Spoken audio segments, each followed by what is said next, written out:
Why bother asking? You already decided.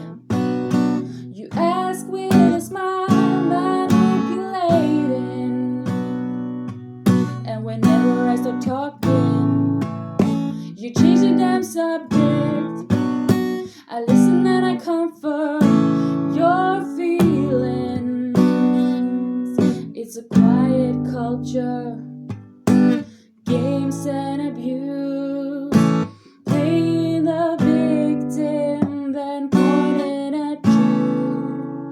One day they will know that he put up a show, steering me like a marionette behind the curtain. But you have the right to stand up for yourself. Don't waste this life to live